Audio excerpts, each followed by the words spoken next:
Hello everyone, thank you for coming this afternoon to our conversation with Marc Johnson and Aebhric Coleman. My name is YúYú. I'm the Associate Director of Museum Education here at the Manetti Shrem Museum.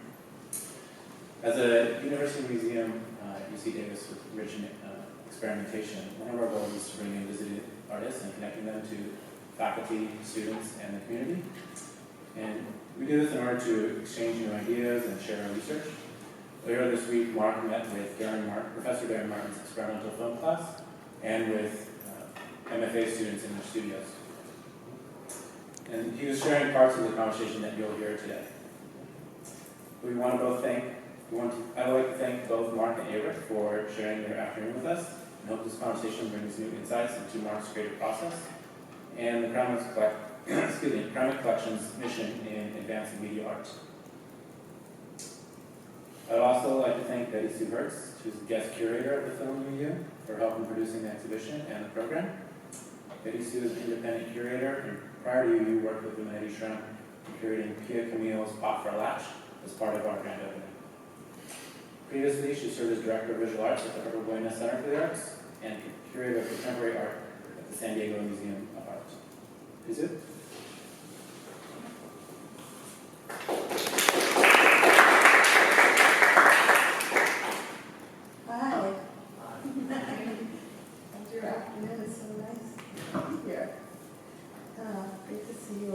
And thank you again for coming, and thank you, Julio, for the introduction.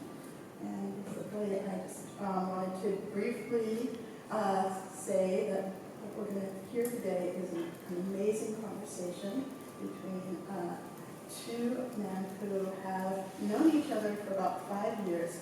They met at Documento, which is a very important art biennial style major exhibition that takes place in Germany every 5 years, and so this is a little bit of an anniversary for them to be here today. And we're going to primarily be focusing on YúYú, which is the film that's on view here at the Manetti Shrem. But what you'll find is that YúYú, while it seems to be about the subject of bees and one man's endurance, performance, and capacity to allow himself to be covered with the bees, that the film opens up into many, many other topics.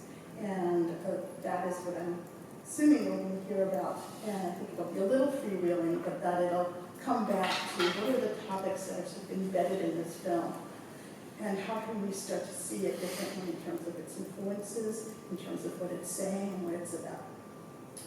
So just a little brief bio for each of our speakers. Marc Johnson is an artist from France and he lives in Paris. He's also a licensed architect and works both in film and performance and media installation. And he has a degree from the Beaux-Arts in Paris in fine art, and also he has an architecture degree as well from the architecture school there. He also studied at the China Academy of Art in Hangzhou, where he became aware of the topic of his film, and he also studied at Hunter College in New York. He has exhibited widely, primarily in Europe, and also has shown his film, this particular film that you've seen, in several different festivals, including Sundance. Aebhric Coleman is the director of the Kramlich collection, which is primarily a media collection, and it is based in both San Francisco and Napa Valley. The collection, the Kramlichs, Hannah and Richard Kramlich, have collected many, many works over the years, and they really were, I think, one of the first pioneers in seeing the value of collective media arts, and have also been very involved in the conservation and preservation of this form.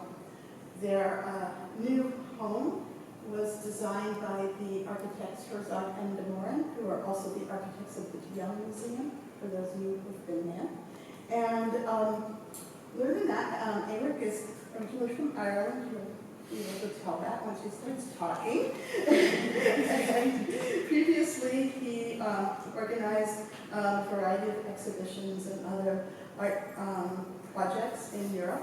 His father is the well-known media artist James Coleman, and much of what he knows is in part due to working with his father on major exhibitions and different projects. He lived in Paris for several years and now is splitting his time between California and Dublin. So please join me in welcoming Marc and Aebhric.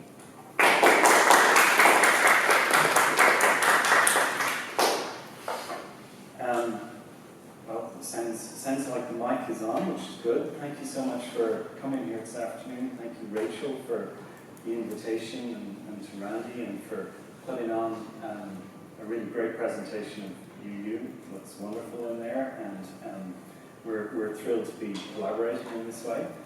And so this afternoon, Marc and I are going to discuss some background to the work, how we came to make it, and some of the issues that circulate in and around the work, and then some broader issues that Marc is interested in as an artist, which will give you a little bit more context to the short film he made. So maybe just as a starting point, and welcome, Marc. Could you tell us a little bit, hopefully everybody's had an opportunity to see the work, there will be still images that you'll see in a moment, but can you tell us a little bit about how you came to make this work, and what the initial interest was? Sure. Well, thank you very much, Aebhric, and thank you to the Manetti Shrem Museum of Art and for hosting us. It's been a week transformation for me, discovering California and being here. Thank you very much to Betti-Sue Hertz that took care of me a lot and supported me, and that's very great. Thank you. And thank you very much to Aebhric, of course, to be so supportive as well, and thank you for the Kramlich collection to offer this work, which is for me a lot and changed my life. So thanks. So yeah, maybe I'm going to show a little bit more about what's going on before the piece, what I made before. I'm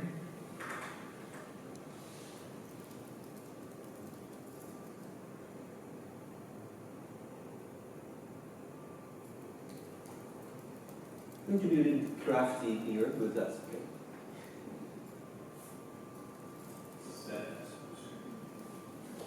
Yeah. So I was graduated in Beaux-Arts in Fine Art School in Paris, and I traveled to Japan and China, and during those years I got very much interested in structures and network structures, and also natural processes, how things grow, and biolife and biomimicry. And this is an installation I've done in a courtyard, in a glass courtyard, for Palace of Studies inside the School of Beaux-Arts, where people could go inside and around it as a construction, and it took also a third of the atrium of the space. I also made quite recently a work with Hertz, where I was growing plants and also making the terrain for the people to evolve through time, because that's an exhibition that started with only Hertz and then after grow into a more like a field type of experience with soundscape and installation. It's a book, that's a project we're going to talk a little bit more about. This is a performance that I did with 7 dancers from Paris Ballet Opera and the School of National Music and Dance in Paris, which was about an island where people can go as a narrative. But it was certainly an experiment with technology and light and interaction between people and movements, and to comprehend how this could be done in a manner where people, it's a way to abolish the stage. I didn't want to have like the sort of situation we're in now, where we have stages and people are feeding, but more like to create the whole society somehow at a small scale to understand how this could be possible, and eventually the people getting involved into the performance, which is rarely happening because people are around, of course. So this is also work that I'm working on for several years now, architectural research around, let's say, the making of a pavilion, and also how mathematics can help us understand space. So, and that's YúYú. And we're going to talk about that a little bit later, this as well.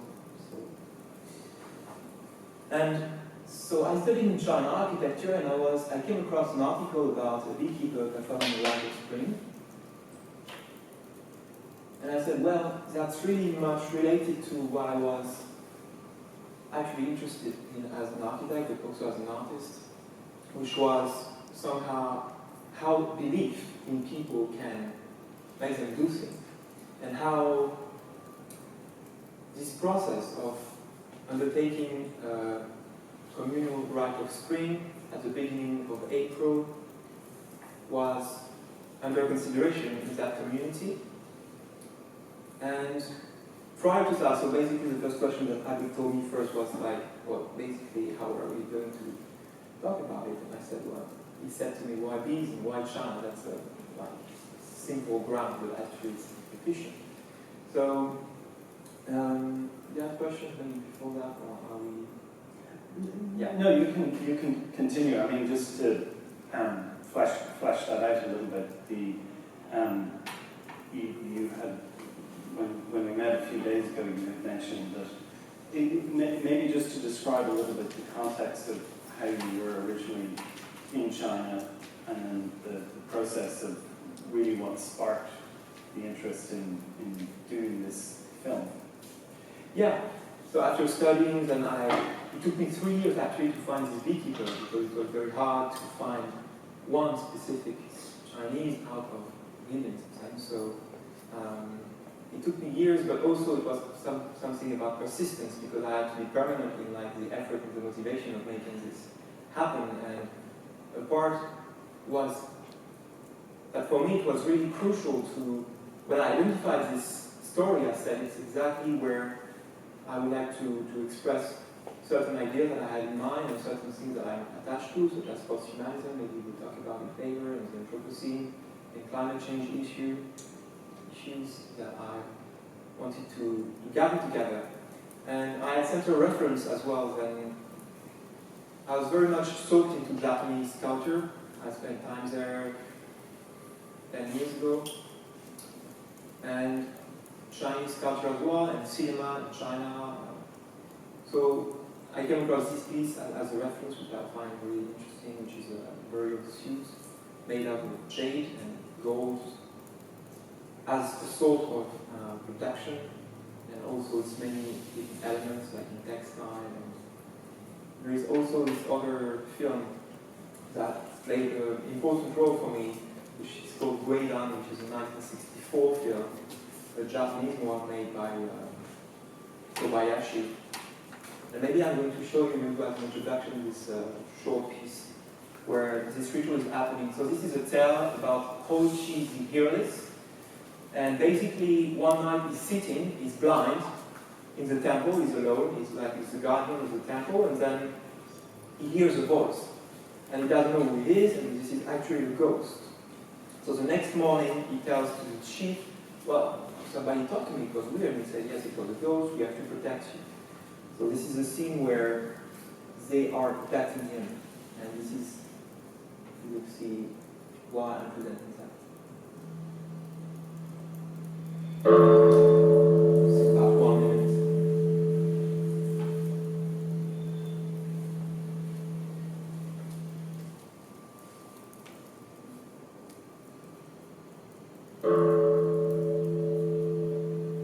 Of course, all the temple is afraid, and they're wondering how this is going to go. because it's a serious belief as well. It's not something that is a joke. Of course, it's a tale, but there are still Buddhist and Shintoist, and religion plays an important role as a spiritual thing as well. So they are writing on in kami or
these were kind of ideas and materials that you had already been familiar with, and just to maybe give some further context, you had done a residency in China and you had read this article in the newspaper about this beekeeper that was performing this ritual every spring, and then when you went back to France, you were wanting to kind of fulfill the desire to do a project around this. And I think what's interesting here is, as an architect, you decided, and you can maybe speak a little bit about this, to transition into making artworks, but you had certain architectural ideas of the process of construction of the body as a kind of a structure and a skin, which, as you can see in this film, it's been added to. It's becoming part of a process of covering, which of course connects very much with what's going on in YúYú. And then there's a certain psychological aspect that you've described about an interest in hallucination. Can you tell us a little bit more about that and why it was so important for you to make contact with this beekeeper, because I know that took a while, and go back and situate this project in China? Yes. Yeah, indeed, I was very much interested in this film and other Japanese film because they are really engaging with this belief. But more importantly, this idea of that the surrealist took this journey of taking the dream as a path for making an artwork visible, and also exploring the mind, what's happening to us as human beings. And hallucination is actually a subject that is really across many, many centuries of interest in crafting and religion and paintings and sculptures, even films, more recently. And I was reading a book also which is like Mass and Power from Manetti, and he described at a certain moment Crowds and Power in English. Yeah, Crowds and Power. And he described a phenomenon where an alcoholic is got drunk, and he has this hallucination where he's actually being covered by insects in his body as a form of delirium. It's called delirium tremens. And so all these background information were very important because, as I'm going to try to explain afterward, talking about the post-human today, I think, is very programmatic. It's like a programmatic path that you're deciding to grasp for many years to come, because for many years to come we're going to engage into bioengineering. We're in a century of bioengineering and information science, which is transforming who we are and how we perceive things. So it's pretty much about, to answer your questions, which was one before, I'm like a hunter-gatherer as well. I have an archive file where there's things that I think are really fascinating about the world, and this one of them, but why is this one in particular?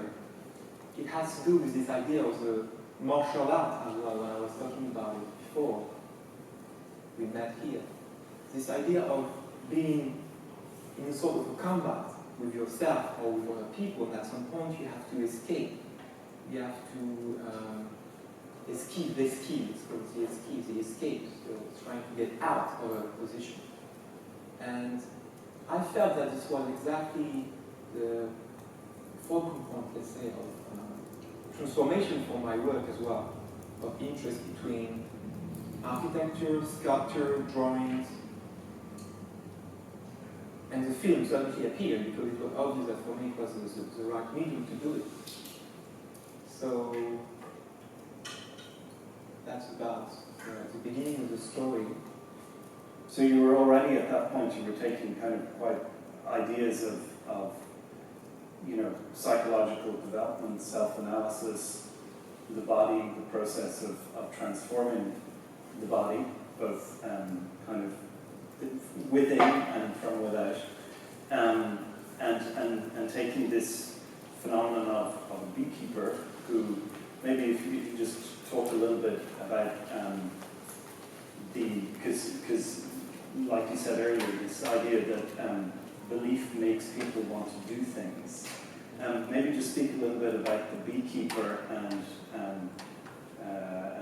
his family and this context of the city in which it's located, because for those who've seen the full piece, at the intro you're setting the scene of the landscape and the natural context, but also the man-made built environment. Yeah, and this was very important for me. I didn't know exactly what was going to happen.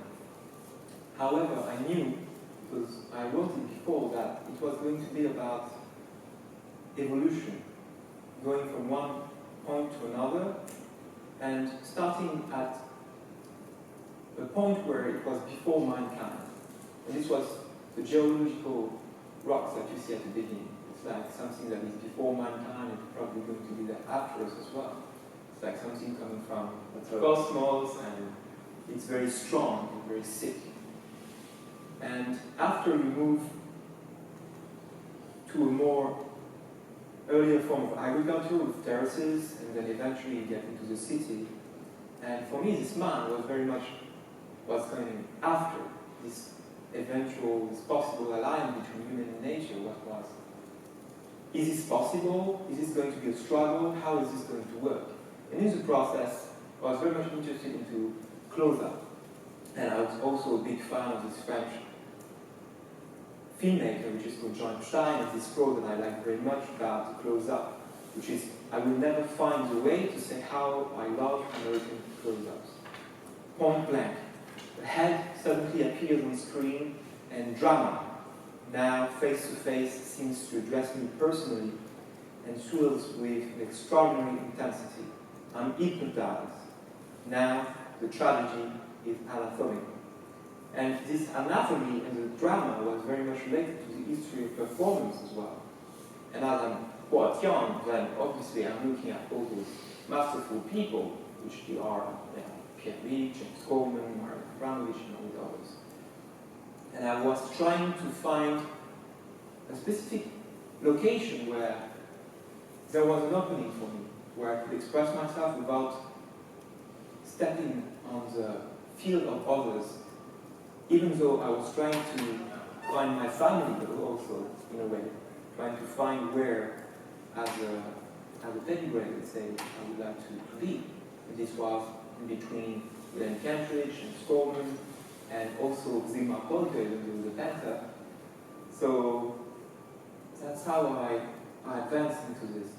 And of course, in the making of the work, I was writing this very detailed sequence about how can I possibly capture the toe or the head or the eyes, and how I was going to be developed and edited afterward, because I was conscious that I was going to edit the film, but I didn't know how the production was going to be, but I knew that it was going to be about close-ups. And to answer your question more specifically, there is three movements. There is an opening, landscape, there is a narrowing process, going into the body, and opening again to the landscape. And this was very intentional, but also this was related to my experience as an explorer, discovering China, which is not very exploratory nowadays, but for me it was.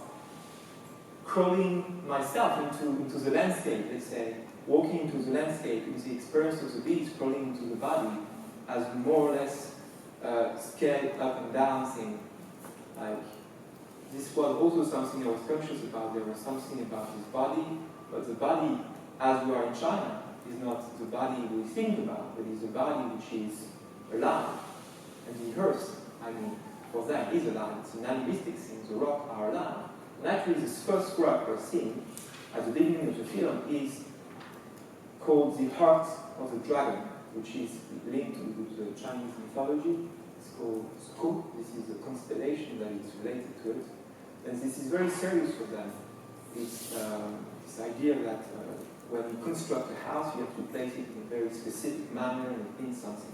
And it's linked to the energy of the universe, and it's something very serious.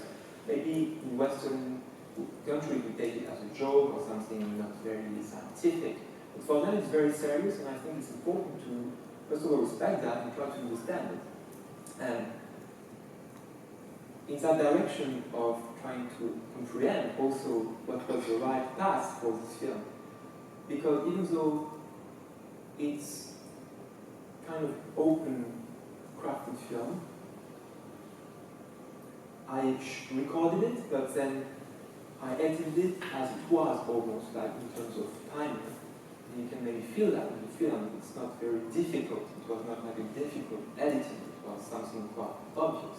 Even though I tried to have this narrative, even though there is no story really. There is one, but it's not the standard fiction, let's say. And even there you have these small little drawing things where you start in the village, which is on the left, and you have this Huron nature, and you have the country. So I was trying to understand what was the right movement in between those different dimensions, which were made real dimensions, because I think it's a value that you have in architecture about scale. What is a table compared to a mountain? And how are we perceiving that as humans? And what does it mean for a bee, a table?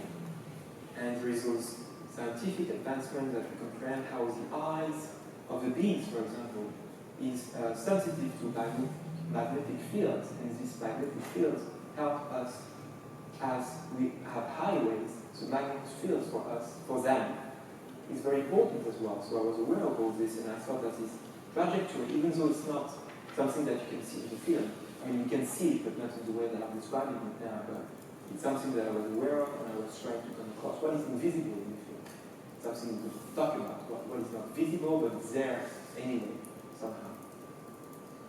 And so from those close-ups, directions, that's what you have in the film, where there was this idea to, first of all, the ritual is the traditional Chinese ritual. It's not something that is just taking place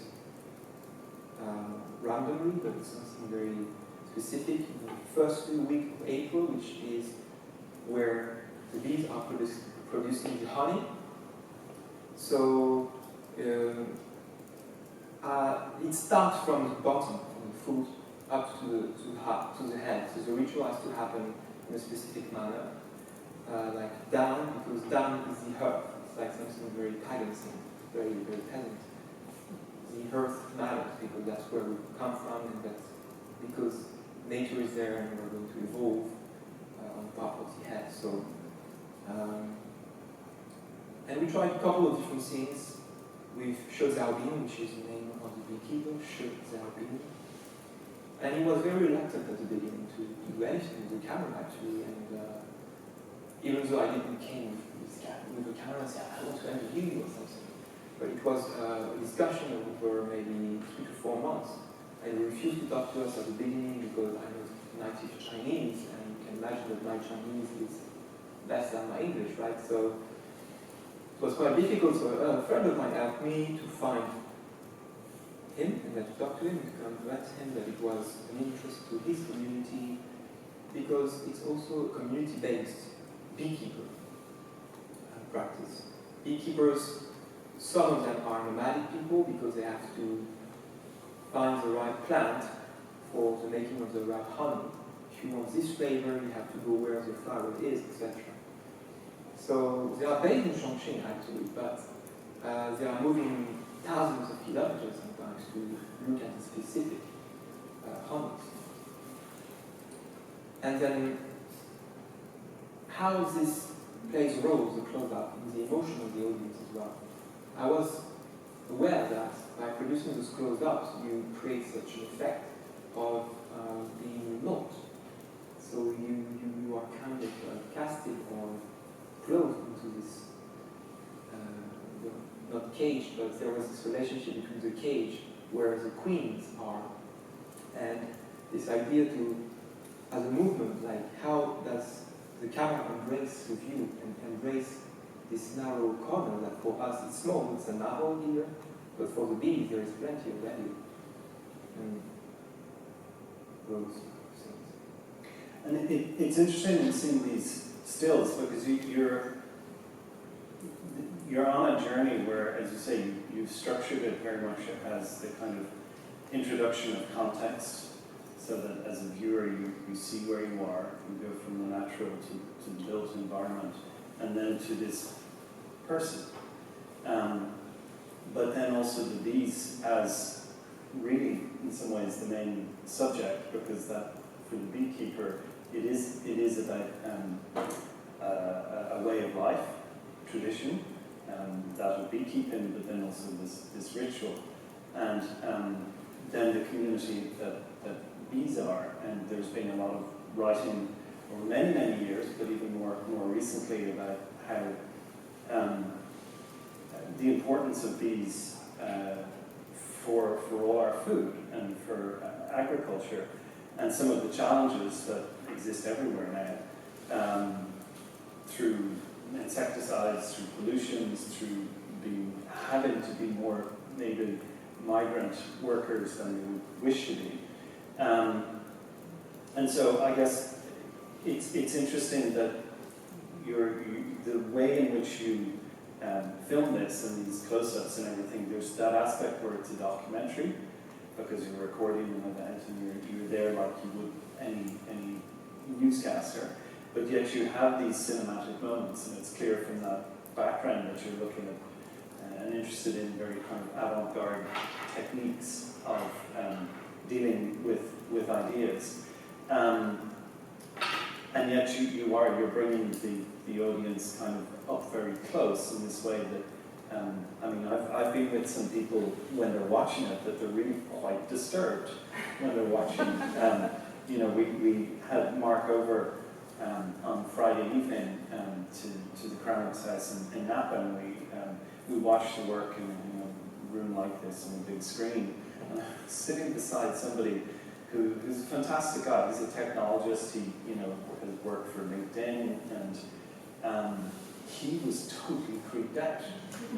And he was, he seemed like very kind of cool and easygoing, but he was literally reacting in this kind of visceral way as though the bees were crawling all over him.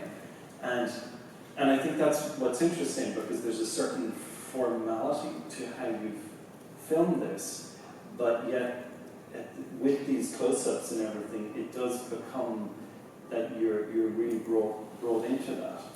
And I guess, a question I'd have for you that kind of connects all of these issues is, to what extent do you consider this film a portrait? Be that of a person, of the bees as living beings, as their own community and society. And what do you think, because we'll talk a little bit later about some of your other projects, but to what extent do you feel that you're contributing, or it's an important part of your work, this idea of defining a new kind of portraiture? Yeah, I think it's very right about this. First of all, thank you, because I think it's kind of a compliment, which you just said. The articulation for me is always very important, as I'm passionate about museums and going, find all the things I can find out. So the articulation, the touch by the glance is very important. And so this portrait idea, I think it's a portrait of the city somehow. Which maybe just tell us a little bit more about the city. Yes, so the city is in the middle of China. This is one of the biggest cities in China. It was the capital of China during World War II. And this is situated in the province of Sichuan, which is a very powerful province. And it's a gigantic city, like a juggernaut scene, where you have different islands. You have 7 different big highways and peripheral.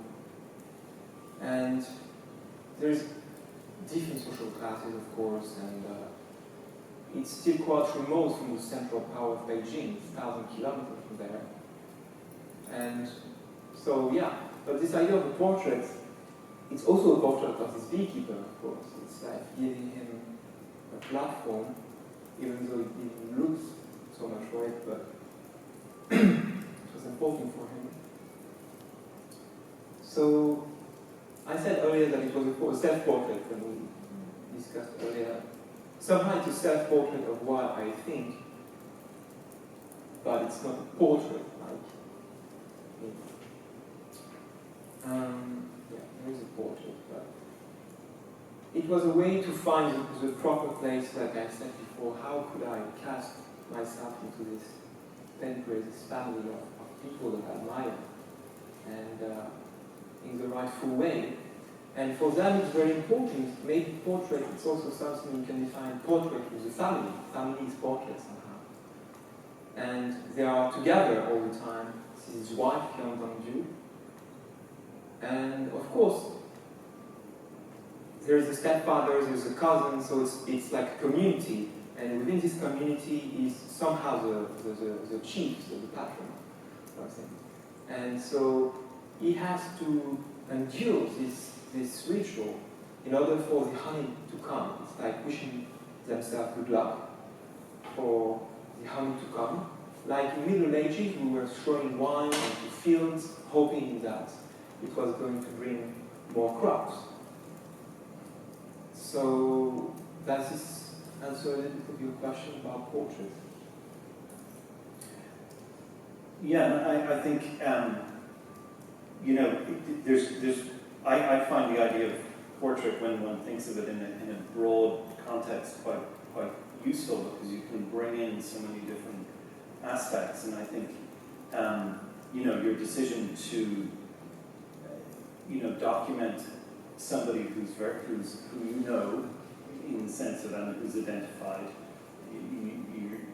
the naming of his wife as well, and that very much, that embeddedness in a very particular family, I think is really important. But yet there is the broader kind of cultural aspect of that portrait, as you describe in the city, which you've been there, so you know more. But it's a very industrialized city that has grown extensively in a very short period of time. So it's undergone a huge amount of change. But even the bees themselves, you told me that the bees are actually Italian. They are. And the queen bees, which it may not be obvious to everybody, but the little boxes that are tied on, that's where the queen bees are, and they were ordered on the internet. Yeah, so basically you order the queen larvae on the internet, and you can grow from the larvae bees in the colony. And so it's already like an issue of globalization. How do you do when you deal with the local in the globalized world, and how they are affected? And by the way, there is something interesting about diversity there, because the Chinese bees are more aggressive and they produce less honey, because they evolve differently in terms of genetics. And the Italian bee are more generous in terms of honey production, and actually the queen is more generous. They'll be very happy to hear you say that. Yes, the Italians. And so obviously, yes, that was part of it as well. And this portrait thing, yeah, how can we react to this portrait thing? In a broader sense, yes. Well, you know, an aspect of it, and it's a great image to have in this context. I don't know why this image is coming to mind, but you know those wonderful portraits that Vladimir Putin has taken of himself, going, you know, laughing and everything. He kind of has a little bit of that physique going on, but there is that macho component to this whole act. I mean, most of us would not be crazy enough to do that, but you know, again, different people have different reactions. But we've had somebody who has thought, oh my God, this is so macho. You know, this man, and he straps queen bees to himself, and he gets stung. And is this a macho act? And you know, we've spoken about it, but maybe can you respond to that? I think it's very interesting. Actually, I wouldn't say, because we offend some people, but I think it's closer than that to queer film, this documentary. And I mean that very seriously, because when you think about what it means for them, and he becomes a queen. I mean, really, because he's soaked into those pheromones, because the queens are producing a sort of sweat and odor that is becoming very thrilling for the bees, for the worker bees. And that's how another way to guide themselves is by smelling the odor of the queen, so they know where it is.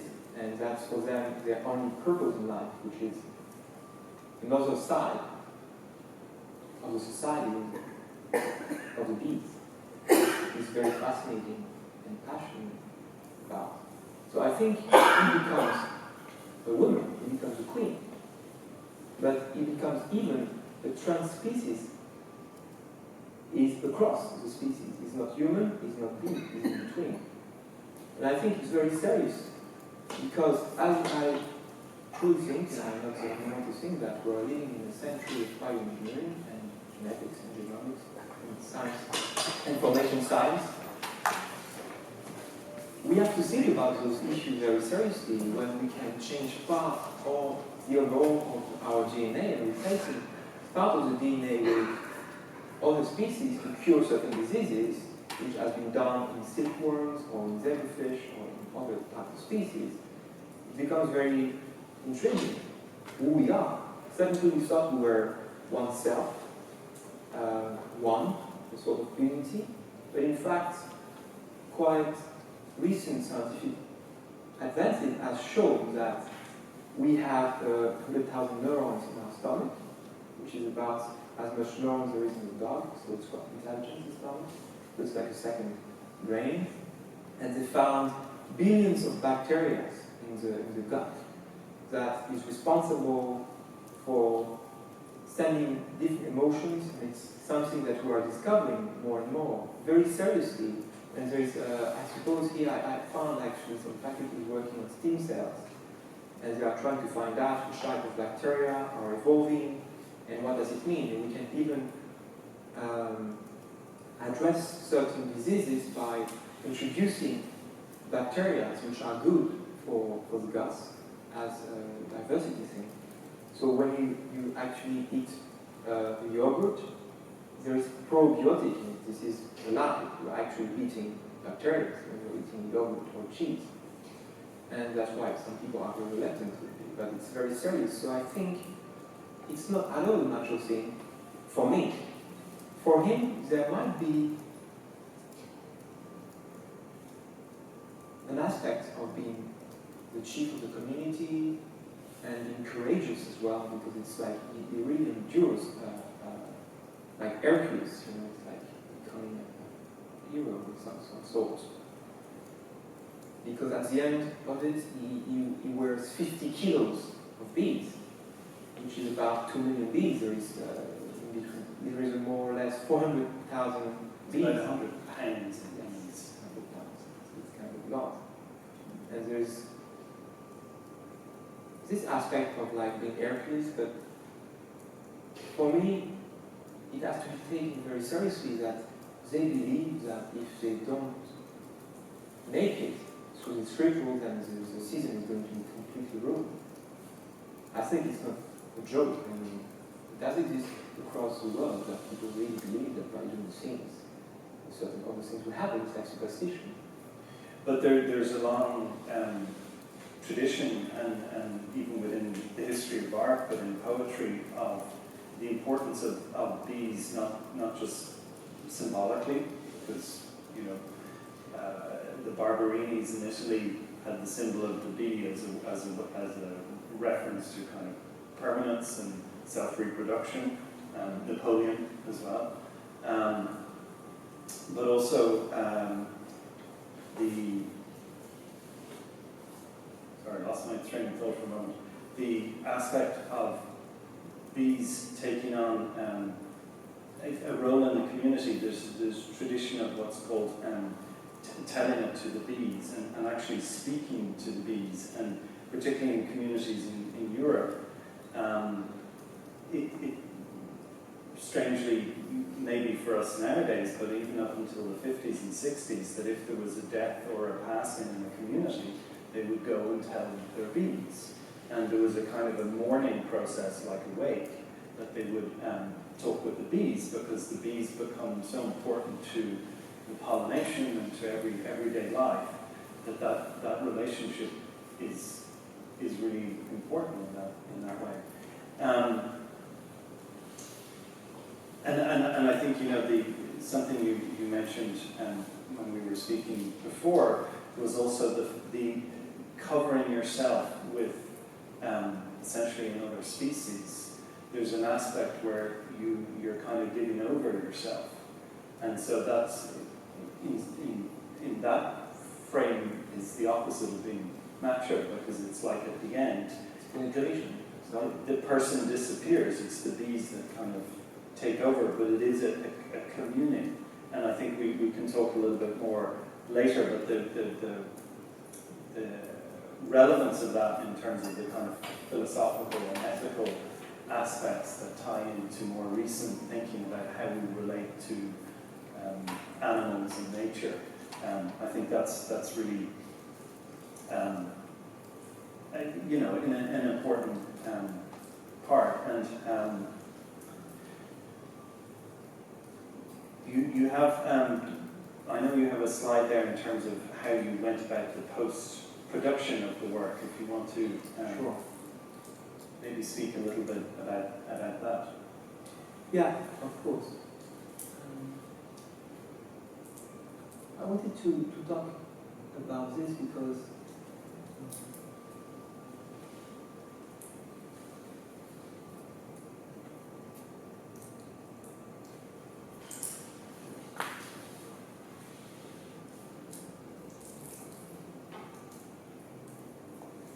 well, maybe just show the image of the screen.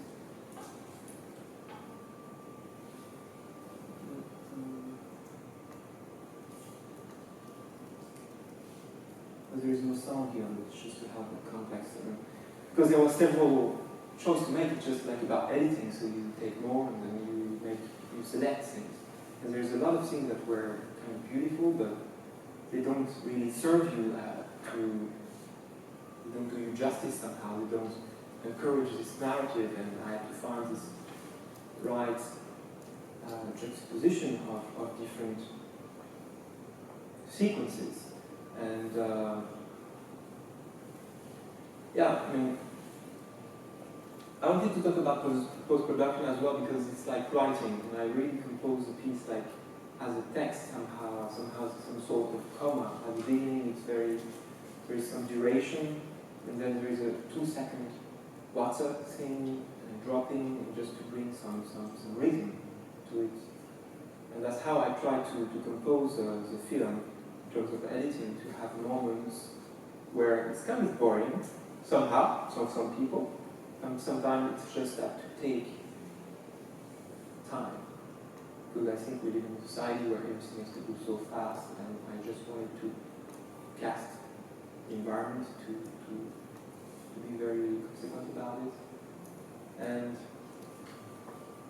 And maybe actually on that topic of time, you know, more broadly in your work, there's a wonderful book that you produced recently, which covers, you know, many different aspects of your practice. And you mentioned about, you know, questioning today and anticipating the future, and the relationship, which is very evident in the book, of your interest in archaeology, philosophy and technology, and how those three different areas come together and are kind of merging as new fields of thinking about this world that we live in. And I think where it connects with YúYú, but also some of the projects you're working on at the moment is genetic change and technological change, and how those two things are coming into being. And you know, I was interested to learn about this field called preventative archaeology, which is also connected to the study of genes. And this, again, a new one for me was paleogenetics, where the study of ancient DNA and exhuming of bodies that have been buried to look at the origins of certain diseases and illnesses as a way to kind of come up with also new medicines, but a new understanding of what caused certain change in societies. And as part of that, and this is shifting gears a little bit into some of the broader issues that I think are relevant to what goes on here at UC Davis, where you have that kind of cross-disciplinary fields from science to art, and something that I know the museum is looking to develop in terms of the faculties to get that broad range of interest. But in not necessarily this project, but in other projects that you've worked on and you're working on, that collaboration between science and art and different research institutes and artists like yourself. Can you maybe talk a little bit about what you've done, and why do you think that that's something, because in a way you're kind of dedicating your work to those intersections, and you know, just the nature of what you're speaking about is not what most artists do. You're really, the thematics, the context of what interests you is kind of everything but art in some ways, and I think that's really interesting. It's funny because when I finished this book, which is called Econ Lacuna, Fruitful Gap, if you prefer in English. Yeah, can you just repeat the question, because I was like thinking. Sure. Well, just to speak about the interest in collaboration. Yeah, of course. Yes, but also between researching these areas that are very specific in terms of science, and why that's interesting to you as an artist and making, you know, a 5 or 10 minute film. Sure. Now, with this art and science thing, I thought that I was not fed enough in the art world. We talk a lot about this issue of art and science, but it's not very taken very seriously. I find that the artists just put this globes and eventually some stuff, and this is about art and science, and I thought, I want to know what science is for scientists. And that's why I had the idea just to explore one field, which was archaeology, which is in between science and more field works, finally. And quite recently, what is very important to understand, as a consequence of understanding DNA, of being able to sequence the genome, we were able to comprehend the history of migrations from thousands of years, because the beautiful thing about DNA is that there is no barrier in terms of time. You can, from the first bacteria that there is on planet Earth, like somehow 100 billion years ago, until now, you can trace back DNA. DNA is there everywhere, all living organisms now living on Earth. So we have this common factor, this commonality, this being together as living species, even though we think we're different, and we are somehow, but we're also very much related to one ancestor, let's say, to talk about this. So, also another thing which is very important for understanding why genomics has completely transformed the production of knowledge, the epistemology of archaeology. Because before that, it was assumptions. You find a skull, and then you can measure it, you can compare it with others, but you don't have enough. Now you have enough, because DNA is millions of base pairs, so we have so much information, actually, we are not even able to process it now completely. We completed the genome in 2001, but actually in TBS. And now we're 15 years from now, or 16 years from now, and new technologies have completely changed how we perceive ourselves, how we engage with what is organisms, living cells, how are we composed of all those things as well. That's very important to me, because even though it seems it's everything but art, but I think it's just art, somehow. Yeah. I'm not saying that, I'm not going to the passage of the birds that, like, somehow everything is art or something, because that's very specific and that would be misleading for this conversation, but somehow it's about human activity. I think, as an artist, I'm documenting something that is related to how humans have evolved, and what does it mean for us now, at this present moment that I've already passed, and how we relate to that as a past. For that, we have history. History is a guide, I think. And looking into the future, what's going to happen? How can we predict better? And the medicine, for example, science and medical research are very much about protection today.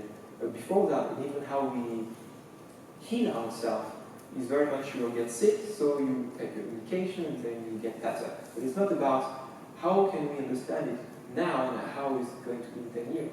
And how can you change your diet? How can you make a little bit more sport? Maybe just about 5 miles more and then you don't have cancer. Sometimes it's very edgy on those things. And we are learning so much. So it's also an humbling process, like I'm an artist, what does this mean? I've studied 10 years at the university. I went in 5 different universities, which is a privilege. Because in France, it's public school, it's free to go, it's $500 million. And so I tried to gather as much information as possible to comprehend what we were doing on a large scale as human beings. And I thought that archaeology was very rewarding in terms of providing who we are and where we are going. So that's why I made that book that attempted at redefining the relationship between archaeology and genetics, in this sense that I explained this before, and how is this related to art, or more art as a medium. Let's say, how can I document this relation in a meaningful manner, in a suitable manner? And so I made this installation and this book with researchers. So the process was to talk with 35, 40 archaeologists in different fields. Archaeology is a field where you have many different disciplines. It's not only one. You have anthropologists that study skulls, you have palynologists that study the pollen, only the pollen, the ancient pollen. They find by this, for example, if you dig a hole now in recent days, then you will be able to find what people here thousands of years ago were eating, and eventually how they mutate in terms of genetics to be resistant to certain disease or allergic to certain things. So it's very important how now we're trying to trace back to the origin, and with technology we're able to do that. And I think this brings friction to reality, because suddenly it's not like we are present, we are late somehow. Yeah. So, but I thought it was this friction is fascinating for me. It's like I understand myself as a self. Like, okay, I know who I am. I look into the mirror, I'm still myself, and then suddenly I flip into something else. It's like the mirror thing in surrealist cinema. Like, there's always this reality and there's the other side. And I think understanding this other side is understanding and respecting this beautiful diversity that there is. And comprehending that we are part of an overall, something bigger, that can help us to enhance ourselves, to be a better human somehow. I'm conscious of time because we want to open things up for some questions, but one of the last things just to ask you about is, because what you're speaking on there are kind of these broader issues about the role of art, the role of an artist, but bigger kind of societal questions regarding ethics, philosophy, to the extent that more and more, and particularly in France, there's been a lot of discussion and awareness on our relationship with what Jacques Derrida, the French philosopher, described as the question of the animal, what our relationship is, and even how we speak about that in generalized or specific terms. And I think that's interesting in terms of, art. A lot of it is about giving visibility and a new vision to things, whatever that subject matter is, and engaging with different aspects of reality. And I think that's something that in your practice you're doing, both at a kind of micro and macro level of visuality. And you might see, as we open up the floor to questions, we might show in the background some of the other projects that you're working on which give evidence to that. But I think we're at an interesting point of trying to become a little bit more aware about things that are so much part of our daily lives, like food and agriculture, and the impact that we have on the environment. And this is a very kind of important but also contentious thing. And it's interesting within art. We're fortunate to have in the collection an amazing work by Pierre Week, French artist, who the two of you share very many affinities in terms of the interest in these distinctions between human and animal. But there's a scene in this film where you have it's set in Fukushima, the aftermath of the earthquake and tsunami, and there's this abandoned town, and the main character is a monkey that is wearing a mask, and it's a real monkey, and a dress, because it used to serve food in this restaurant which has now been abandoned. But there's a scene where you have this close-up of maggots eating this decomposed food. It's deeply troubling. And yet it's like, well, that's just part of the natural cycle. And equally, in terms of the food chain and the cycle of nature, we are not fully aware and kind of don't want visibility about slaughterhouses and where our food comes from. And so I think this area of artists raising some of these questions is really interesting. And do you want to respond a little bit to that? Yes. For Derrida, yes, there is this beautiful text called "The Cat That Therefore I Am." And within this text, the anecdote is that he's naked in his house, he's alone, and somehow the cat is looking at him and suddenly says, but he has a conscience. I saw it as a cat, that's a cat, but suddenly he said, well, can you understand that I'm naked? And then he felt offended that a stranger, even though it's his cat, but it's not his wife or something.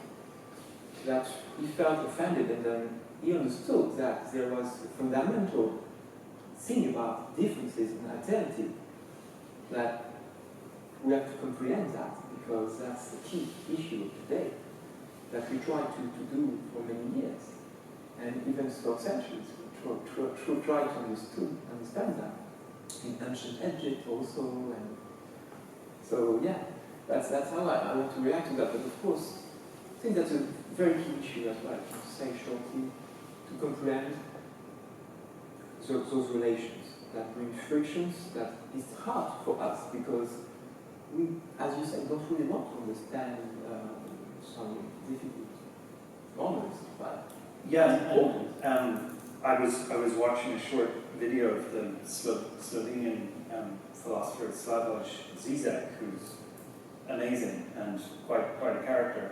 But in terms of this relationship between what he describes as the machine and the animal, because food has become so industrialized, and our relationship to animal with that, he says all of us know what is going on, but this knowledge has to be neutralized so we can act as if we don't know.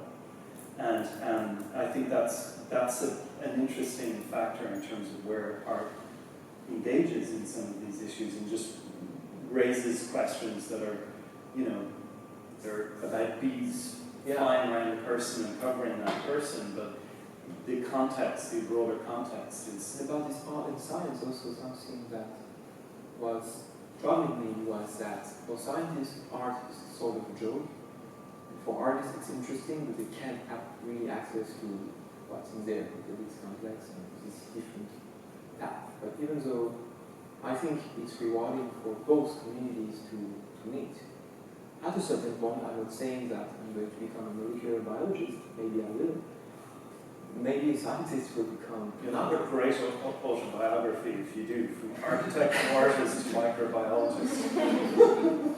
Well, but I think it's very rewarding and important to understand each other again, and that we can all bring something to each other.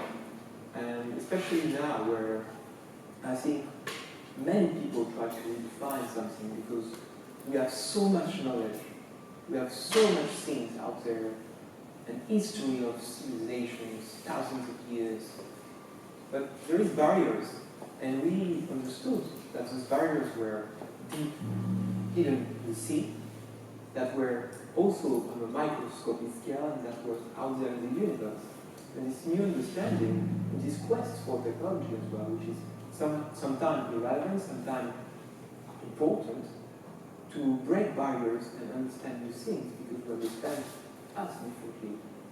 And then for archaeology, something very important was, for me, that it was about collective memory, what we share, what we understand as being a community of humans. That was very important. So that's what I can say about the relation. I'm going to open things up to any questions that anybody may have, and Betti-Sue, very much welcome you to contribute and maybe help chaperone that discussion as well.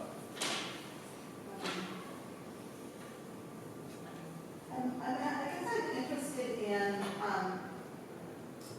having you talk about choosing to make a film, and now I'm working on a multimedia project, and having done a project that was an installation with live organic material inside a space. How do you choose the form? Like how we see how this evolved, but this could have become a sculpture or a a series of paintings, etc. And I know you're moving further into media technologies, and just wondering if you could talk a little bit about how you approach being an artist and architect. Yeah, Think about that. it's really about ideas for me at the beginning. It's really about, I mean, sometimes I want to just understand. It's like something that I'm obsessed with. Like I just want to dig into things and to say, what is this? Why? Suddenly there is somebody else. Somebody there, and I don't understand it. And like, why is there this difference? And I want to appreciate it, and I want to understand it. And eventually, as I'm an hunter-gatherer type of collector, then I'm trying to organize those ideas, which are sometimes only images, sometimes only symbols, sometimes designs, to organize them. Because it might appear a little bit odd, but I think if I consider myself having a lifespan of 50 years, what do I do within those 50 years? And how do I organize that somehow?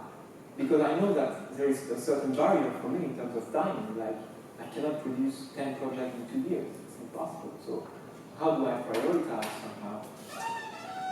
And so I have like maybe 15 different projects that are under development. Some will never be accomplished, but they help me to nurture, let's say, this environment, which is my studio, which is both physical studio in my brain, let's say, how I try to prioritize things and understand their relation.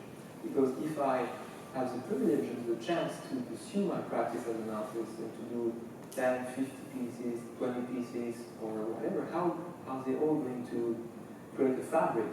And how are you going to walk into this fabric eventually in 20 to 30 years or something? And I think it's important to think about this. And of course, I'm early on in my project, in my endeavor, but I realized that this connection between art, science, and technology were fundamental, both for the century, but for me as understanding myself. And this is bringing the idea of the post-human, that we cannot avoid the fact that information technology, machines, and bioengineering is there, and this is a completely new redefinition of who we are, and how we understand ourselves, and how we understand difference. And that's why, for example, this project that I've done, it's not completed yet. It's something that, it's a site, it's an archaeological site in Peru, which is called Moray, and it was an agricultural experiment center in the Inca times, around the 16th century, where people were trying to, first of all, there is a microclimate in this area, which is very high in altitude. It's 3,500 meters in altitude. And in each terraces that you see here, there is a difference of temperature, so you could evaluate and test the crops and their resistance. So it acts as a microsite for the entire Andes, which is very big. And they could send, for example, the one that is in the center into 1,000 kilometers from there, because it has the same atmosphere and it has the same conditions.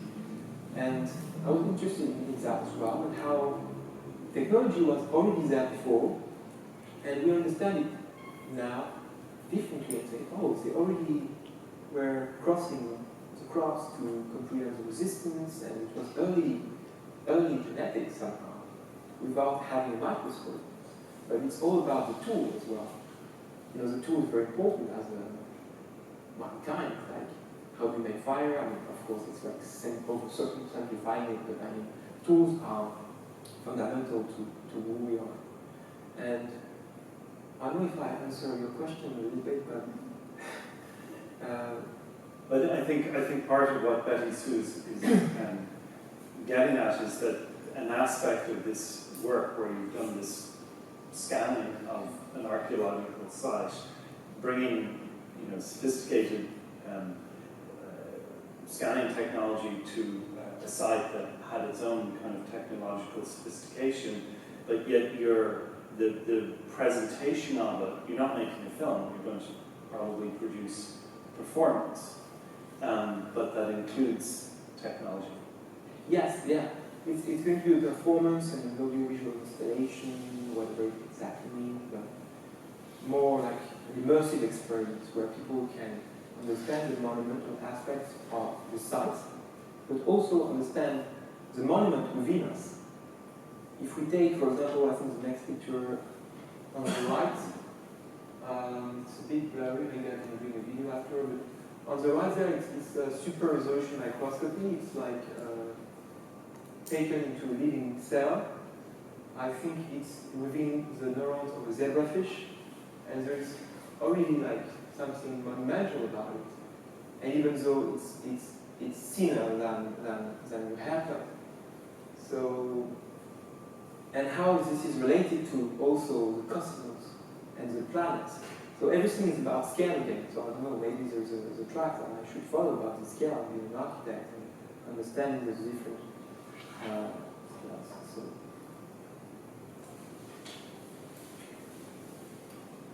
Anybody with some other questions about YúYú or what you're seeing here? I have a broader question about works on media.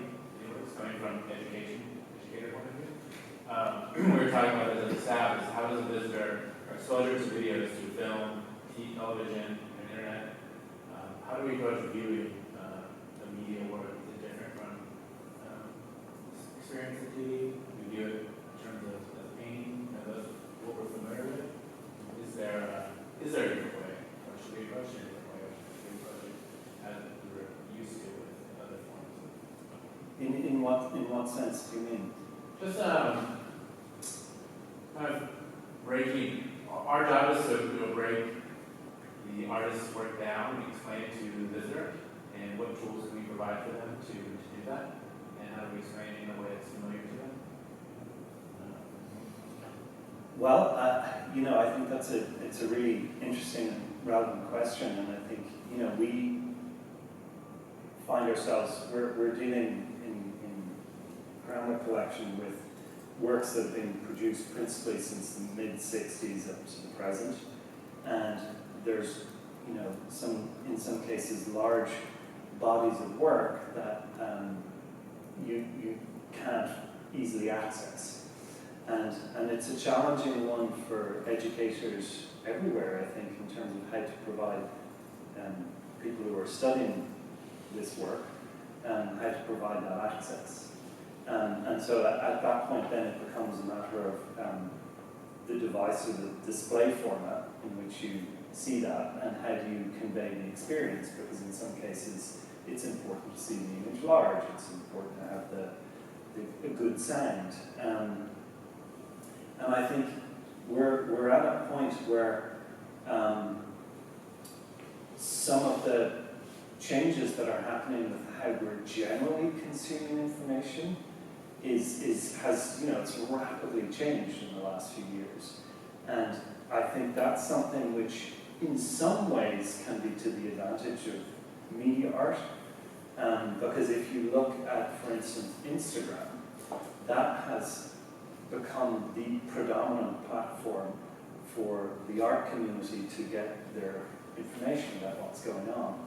And that's partly, of course, through photographs, through small videos, but we're now walking around with all these devices, and that will change into more kind of augmented reality experiences. But I think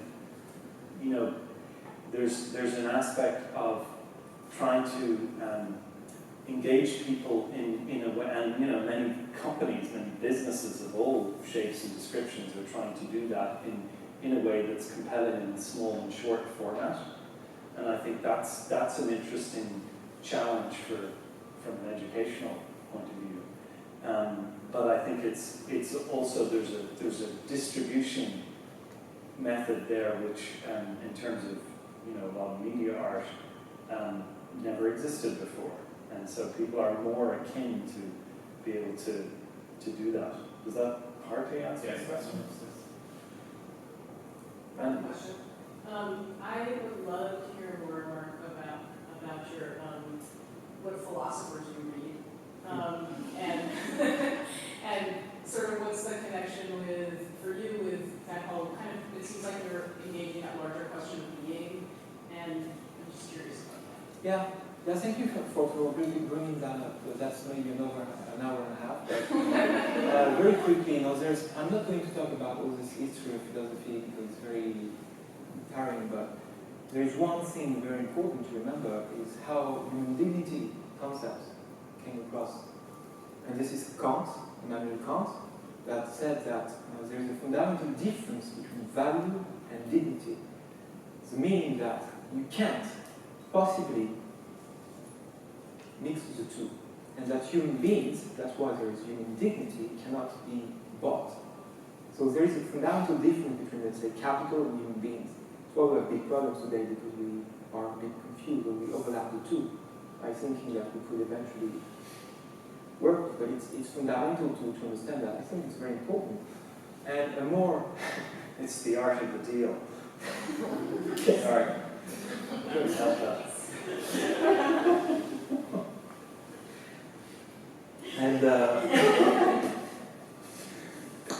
And oops, this is not. But there's something very important. Maybe to talk about recent philosopher. There is one that is very interesting. It's also a German. It's called Stefan Lorenz-Wagner, and he's working in. Could you spell his name? Stefan, S-T-E-F-A-N, Lorenz, L-O-R-E-N-Z, and Wagner, S-O-R-G-N-E-R. And he is pretty much on top of everything regarding ethics and science, and the idea of human dignity, but also bringing it to the next level of understanding of how our democracy has to engage today in those issues. Because in 10 years, it's too late to guarantee that so much capital is driven there. When we look at the venture capital of Google, what the fusion acquisitions that they did in the past 10 years, for example, in robotics, in bioengineering. But the monopoly is quite clear, that there's Amazon, Google, Facebook thing, and the parallel is in China with, Weibo and all the others. So I don't know if I addressed really this question of philosophy, but for me, what is important in philosophy is ethics, human dignity, democracy, of course politics, but in the sense that being together, what does this mean? How can we work? Because we are different, even though we are human, but what I mean. What is the meeting point where we can really share things and not only being in conflict or different, but where do we have common yeah. Hi, thank you. I'm curious about your idea of identity for yourself, especially because of the mix-up between artist and architect. Like, do you feel like you're an artist with an architect background, or do you feel like an architect who does artwork? And do you think that in that definition it affords you different types of maybe freedoms or conversations? I'm not sure I want to define myself so much in terms of boxes. Again, I think I'm quite young, so it's too early to say, but like another philosopher said, Descartes, time will judge me, so we'll see what happens in 50 years, and then, or maybe whatever time, but of course, it's just about knowledge and about being generous with yourself also. Allowing yourself to just throw into different things, to understand them. I think it's very important when you look at Nobel Prize, when you look at people that you admire, or if you admire smart people, and I do sometimes, what's their quality and how can I be immense myself by understanding them? And very frequently they are able to cross over different disciplines. Of course they have a strong specific expertise, but they are also very much open to other subjects, and this is important to their practice. And when you look at the part today of chemistry, like we saw images from Mr. Betti-Sue, which is actually a US American chemist, that won the Nobel Prize a few years ago for super resolution microscopy. So he looked at astronomy and how astronomers were looking at the sky, and then suddenly said, maybe I can apply that to my field. And of course, it was also science, so it was related, but I think it's important to just try something else, like, not something else, which is, I mean, I think it's important to have a track, and when you're on that track, then you allow yourself to, it's like you have a forest, so the forest is huge enough for a lifetime. And this forest for me is a postulate, let's say. There is like this idea that I can programmatically declare that this is open field, and within that field there is architecture, there is art, there is also philosophy, there is other related subjects. And they are, of course, huge subjects, and I'm not expecting to master them like as a Renaissance artist, but just trying to be generous and be more open to things without a preconception. And it's very difficult because we are always grounded in our education, always having those habits. And how can we constantly, even though that's tiring, constantly trying to displace ourselves? But also we are displaced anyway, as we see in the migrant crisis, because there is no choice. The choice that we made as a society, and as a result of that, we have consequences, and we have to be consequent from those consequences. And it's very serious in a way. So I think, to come back to your question more precisely, being an architect, a licensed one, drives me because it's very useful, first of all. I mean, just as a basic level, I mean, you can just discuss with institutions. They bring you a floor plan, and it's like you understand it. You can make choices. You can say, well, I think maybe we can optimize the space into a certain ratio, which is more interesting, and those types of things. And I think it's totally related. Architecture actually fundamentally is a beaux-arts, where painting, art, sculpture, and architecture together. That's but recently that we value that, obviously, and that's good as well to be able to do other things. So on a very basic level, it's about just having skills and being able to understand the world. It's like, why do I speak English? If I wouldn't speak English, I wouldn't be here. Because you can't understand, there's translators, so it's very impractical because it's mistranslated all the time. Or like, so just about skills, it's not about the matrix thing, you just plug knowledge and then you are a martial art master or something. But it's just that, I think even though it's a joke, this film, that it's very serious in the meantime when you think about it, and those issues, even though it's the broader context, but the body thing. So it's more about this, I think. It's about skills, it's being able to have alphabet. If you have a different type of alphabet, then you understand different languages, and this is how things are interesting to me, at least. Unless there's another question, we probably should start wrapping things up. Feel free to approach Marc afterwards with any more questions you may have. But Marc, thank you so much. Thank you very much. Fascinating. There's so much more that we could speak about, but I think it's been wonderful to hear more about your approach and how YúYú, which we're so happy to have on here at the museum, fits in with these kind of broader issues that I think are very resonant here in Davis and in the university generally. And so thank you so much for giving us a kind of introduction to these issues, and we very much hope that we shall continue to learn and see and hear more. Thank you very much, Aebhric. Thank you. And Betti-Sue, do you want to close us out?